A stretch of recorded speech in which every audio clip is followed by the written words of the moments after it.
Could Ricky Martin spend years in prison over incest allegations? I'm joined by former sex crimes prosecutor Kathleen Bogenschutz. Plus, the man suspected of killing NASCAR driver Bobby East was a felon and out on parole. Could this have been prevented, and what will the investigations uncover?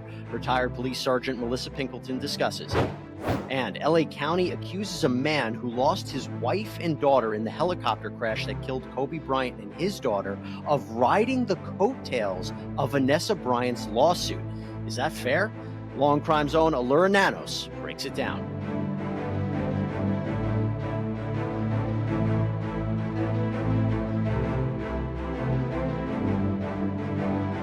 Welcome to Sidebar, presented by Law&Crime. I'm Jesse Weber. It is now being reported that Latin musician Ricky Martin is facing incest accusations by his very own nephew. This bombshell allegation coming from Spanish publication Marca, and this comes after a domestic violence restraining order was filed against the Living La Vida Loca singer in Puerto Rico. Now, we didn't know who the accuser was until now. And according to Martin's 21-year-old nephew, Dennis Yadil Sanchez, he and Martin had an incestuous relationship that lasted 7 months. It was one in which Martin abused him, and the complaint further claims that when things ended between the two, Martin kept on trying to get in touch with his nephew and allegedly loitered outside of his nephew's home. Now, what's interesting here is that, as we reported on a previous Sidebar episode, Martin was hit with a $3 million lawsuit by his ex-manager for unpaid fees, and she claimed that she had dirt on Martin. She claimed this included a, quote, potentially career-ending allegation. While it's not clear if this was in reference to this incest claim, it does make you wonder. A hearing on this case is set for July 21st. I'm joined now by criminal defense attorney Kathleen Bogenschutz, who served as a sex crime prosecutor for years. Kathleen, great to have you here on Sidebar. Good to see you. All right. So I don't know if you're an expert on Puerto Rican law, but when it comes to, my understanding is Puerto Rico is very strict with their incest laws. And there have been reports that if this goes further and if he's charged and if he's ultimately convicted, he could spend decades behind bars. What do you know about this? So the first question I have is when the alleged relationship happened. Was the nephew over 18 at the time? Is it possible that it started when he was under 18? That might be its own crime in and of itself, based on the age difference between the two. Now, the incest allegation, it would appear just from a cursory lookup that I did, that he might qualify as a third-degree relative under under Puerto Rican law, and that might fall under that statute. That also brings into the question that, define sex, and obviously these are both men. So oftentimes in sex bat statutes or sexual battery statutes, you will have that it needs to be penetration, not to get gross on your viewers. But there would have to be some kind of allegation that actually occurred, as opposed to some sort of romantic relationship. So I think it's important to know that it's not as if Ricky Martin and his camp have remained silent, because according to TMZ, Ricky Martin's attorney, Marty Singer, says, quote, unfortunately, the person who made this claim is struggling with deep mental health challenges. Ricky Martin has, of course, never been and would never be involved in any kind of sexual or romantic relationship with his nephew. And Ricky Martin himself, on July 4th, denied these allegations on Twitter. He said, quote, the protection order entered against me is based on completely false allegations. So I will respond through the judicial process with the facts and the dignity that characterizes me. Because it is an ongoing legal matter, I cannot make detailed statements at this time. I am grateful for the countless messages of solidarity, and I receive them with all of my heart. What do you make of that response? I think that's expected. I would really doubt that he would respond with, yes, I definitely did that. Sorry. Well, I didn't think that either, but I mean, he could have remained silent, but they're categorically saying that this nephew is a liar. And has mental health issues, which doesn't necessarily make him a liar. It's just might be information that he's privy to as his uncle in order to discredit him. I'd be interested in what the rest of the family has to say. And I think his brother made a statement too, right? Well, his brother was the one who revealed the identity of the accuser, saying it's the nephew. Now, I am curious, as I mentioned before, his ex-manager, in her lawsuit against Ricky Martin, said, she's got a potentially career-ending allegation against him. She helped him through this. She basically was trying to keep it secret for him. I'm not sure if it's about this, but I wonder if it is, and if it is, what role she could play. Well, I mean, if she's the one who released it and it was some sort of a ploy to gain money from him, she could have criminal charges pending against her for some kind of an extortion scheme. But I mean, the truth is always a defense in that, if you're trying to extort money from someone who's a rapist, it's still extortion. It just might be treated differently by the prosecutors. So let's just take a step back, because we know that there's going to be a hearing on this on July 21st. It's not as if Ricky Martin is facing criminal charges at this point. This was part of a domestic violence restraining order. What do you expect to happen at this July 21st hearing, and how is this going to progress? So generally, the way that things occur in criminal, when there's these overlapping criminal and domestic violence cases, sometimes the injunction will come first. That the person files for the injunction before criminal charges can be filed, whether there's DNA, there's phones that need to be dumped, there's surveillance video, there's statements that need to be taken, whatever line of things. And they file for the injunction prior to the person getting arrested. If this person is potentially facing criminal liability, and in this case, it sounds like that is certainly a possibility, then the hearing will generally be put off into the future. The temporary injunction will be granted and it will be put off to the future so that the person who is responding to it has an opportunity to address the criminal claims. And really, usually the victim is okay with that. I mean, if they only want them to stay away. All right. So we're going to get an answer maybe one way or another in the coming days. Kathleen Bogenschutz, really appreciate it. Thank you so much for taking the time. No problem. See you soon. Over now to incredibly sad news out in Orange County, California. Former NASCAR driver Robert Bobby East was stabbed to death at a gas station. The suspect was identified as Trent William Millsap, who, after fleeing the scene, was gunned down by police 2 days later in a standoff at an apartment complex. Investigations into both the shooting and the stabbings are underway. Now, no motive has been revealed as of yet for the stabbing. But here's the thing. Millsap was apparently out on parole for armed robbery and had an outstanding warrant for his arrest on a different parole violation. So now the question is, how did this happen? I'm joined right now by Melissa Pinkelton, a retired sergeant from the Nashville Police Department. Melissa, good to see you, and welcome to Sidebar. Hi, good to see you too. The question is, how does this happen? Is that what you're asking me? I mean, something's not adding up for me. This is a guy who had a record. He was on parole for armed robbery. He has this warrant for his arrest. What's going on here? Because it seems like this could have been stopped. And it could have. What the problem is, we have an epic breakdown and a huge failure in the bail system in our country. And I know when I say that, you hear a lot of people talk in the mainstream lately about, oh, bail reform, bail reform. And what they're referring to is you shouldn't be held on $1 million bail for a small amount of drugs. And that got so out of control, just like recently in New York City, when somebody got caught with 1.2 million or billion pounds of drugs, they got released. So the problem is that when we do apply bail to the right people, we're not following up with those people and rearresting them for breaking their bail and bond conditions. This has been going on for years. This has been going on in every single state. I can't tell you how many times that I arrested somebody that was on bail who should have been in jail, or was a convicted felon on bail. And it's just, what the solution to this is that we need to start keeping bad people in jail, because the recidivism rate is 50% or higher for those who commit violent crimes. This crime should have never happened, and that's the solution, is enforce bail and keep people in jail. Well, the question is, why did this happen, right? And there's a question of whether or not he should have been on the streets. But the separate question is, there's no motive yet. So now there's the investigation into the stabbing itself. We'll get to the shooting, but the stabbing itself, what is that investigation going to look like? What's happening behind the scenes, and what are you expecting?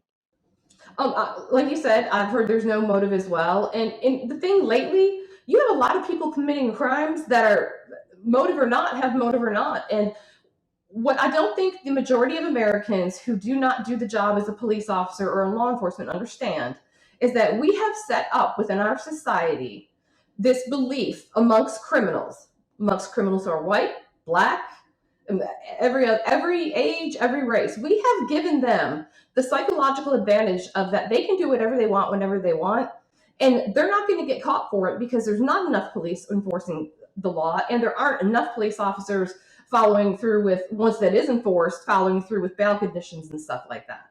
So I'm curious to see what the motive is. You might never have a motive. Just might be another person going, I'm going to do what I want because I'm not going to get caught anyway.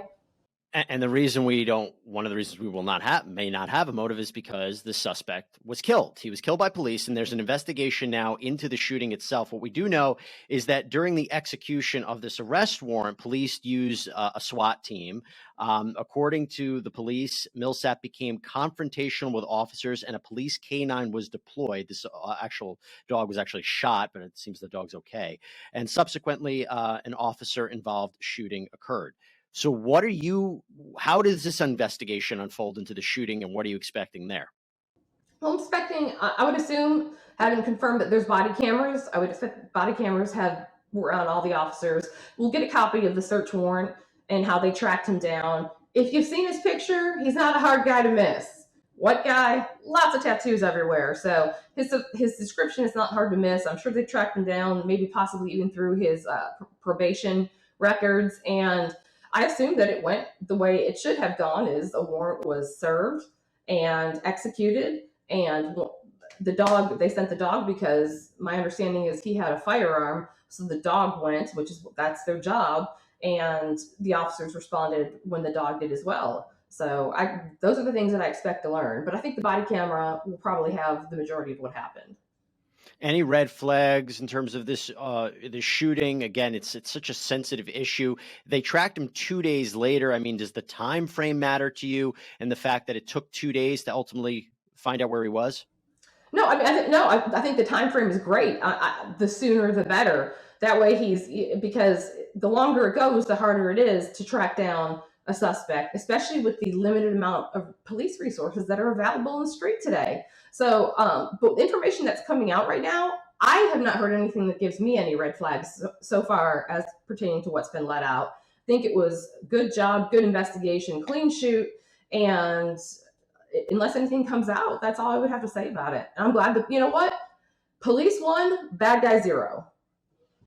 All right. Well, there's still more. We want more answers. There's a lot of questions right now. We can speculate as to what might have happened, but obviously this is a story that we will hopefully continue to follow. Melissa Pinkelton, thank you so much. And I do want to let everybody know that NASCAR released a statement, said it was saddened to learn of the tragic death of Bobby East. We extend our deepest and heartfelt condolences to the family and friends of Bobby, a true racer. Alyssa, thank you. The National Transportation Safety Board determines that the probable cause of this accident was the pilot's decision to continue flight under visual flight rules into instrument meteorological conditions, which resulted in the pilot's spatial disorientation and loss of control. We have more unfolding in the January 2020 helicopter crash that killed several people, including NBA star Kobe Bryant and his daughter, Gianna. Now, Vanessa Bryant, Kobe Bryant's widow and mother of Gianna, and Christopher Chester, whose wife and 13-year-old daughter were killed as well, they have sued LA County, and they're accusing it of improperly sharing graphic photos of the crash. Now, both lawsuits allege that first responders shared images of the crash with multiple sheriff's deputies and allowing these pictures to be really released on personal cell phones and later to become a source of gossip within their department. So this is a really, really disturbing case. But right now, Los Angeles County has asked a federal judge to separate Vanessa Bryant's lawsuit from Chester's suit. And the county says that Christopher Chester should not be permitted to, quote, ride Bryant's coattails by consolidating his case with Vanessa Bryant's. Well, to make sense of this, I'm joined right now with Elura Nanos, who's a trial analyst and columnist for Law&Crime. And Elura actually wrote a great article on this major development. Elura, it's great to see you. Thanks so much for coming on to Sidebar. Thanks, Jesse. It's so great to be here with you. You know, it feels like a very harsh thing for the LA County to say they're riding the coattails of Vanessa Bryant's lawsuit. Is that a fair argument to make? Well, I agree that it sort of sounds harsh if you don't have any context.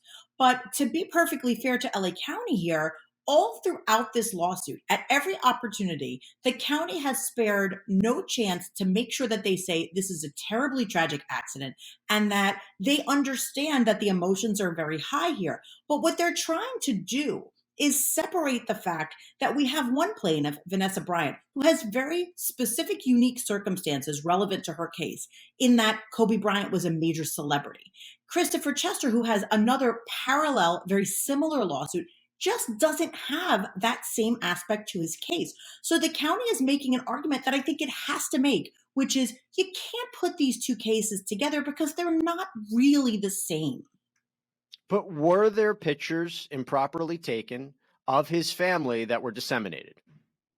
So LA County has admitted that at least some pictures were in fact taken by sheriff's deputies and first responders.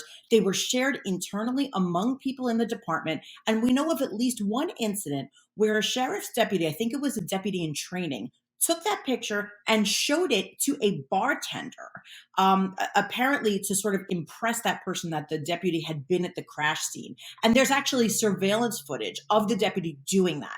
Now, to what extent other people in the department have taken or shared pictures is kind of still up for debate because we're not in the fact-finding part yet. We're still in discovery. This is all pre-trial. So the county has admitted at least some wrongdoing, but it has always maintained that those pictures have not circulated farther than the few people that they've already admitted. You know what's sad about this, Laura, is we're talking about human lives and we're talking about a celebrity and non-celebrities, and there feels like there's this distinction, right? And it's not so much as if the LA County is saying one life matters more than the other, but again, it's purely about the photos and what was taken and what was it shared by. But they also make this argument that I thought was interesting when I was reading your article about the emotional distress and how the emotional distress that was suffered is different. Can you explain that? Yeah, so a big part of this case, and it's important, as you noted, to remember that this is not a case about negligence about the plane crash. This is only about the wrongdoing as far as sharing any photos.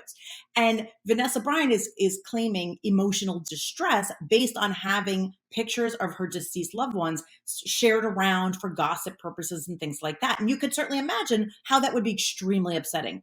But of course, the emotion behind something like that is going to be very different when we're talking about a celebrity where there's tremendous public interest in every single aspect of the case, tremendous potential for those pictures to get shared and gossiped and talked about, versus someone who is an unknown. And what emotional distress Vanessa Bryant has in fact suffered as a result of any wrongdoing is critical to the case because that is what she would ultimately be compensated for if she prevails. So we need to know just how upset is she? And what's really difficult here is separating, well, of course she's upset because her loved ones died in a plane crash. It's very difficult to tease out how much of her emotional distress is due to the crash versus how much is due to any wrongdoing with these photos. It's going to be very difficult to tease out where is that distress and how do you figure out how much of the distress comes from one thing versus the other thing. Yeah, I don't know the answer to that. Do you think that ultimately what's going to happen is these cases will be separated and maybe Vanessa Bryant's lawsuit goes forward and Chester's doesn't? So the cases are already separated, and Chester is asking for them to be consolidated because so many of the facts are the same or at least similar. So the court is going to rule on whether they get to be consolidated. And LA County opposes that. We have not seen in paper yet from Vanessa Bryant, so we don't know what's going to happen. But my guess is that the court is not going to consolidate them. Now, I think Chester's case could absolutely still go forward, but I think the potential for damages there is going to be different. Because what's going to amount to is going to end up in a different place. By the way, just real quick, is this just a bad look for LA County? I mean, I didn't love the quote that they actually put in their motion, in their opposition to the motion that said, "Don't ride Kobe Bryant's coattails." But at the same time, if you think about it, that kind of jarring feeling that I think we all got when we read that is exactly their point. They're saying to this other person, don't do that because even though there's a tragedy, that's not very nice. I think it maybe is not the most sensitive thing to do, given that they're basically saying that to a person who lost loved ones in a plane crash But look, that's their attorney's job, is to advocate on their behalf, not to be sensitive to everyone around them. So I agree that it's not the best look, but I think it might be necessary in this case. Elura, thank you. And thanks for reporting on this, because I think it's a really important kind of legal update in these cases, and not a lot of people are reporting on it. So, Elura, I really appreciate you taking the time here on Sidebar and also reporting on it. Thanks so much, Jesse. I'll be back again soon.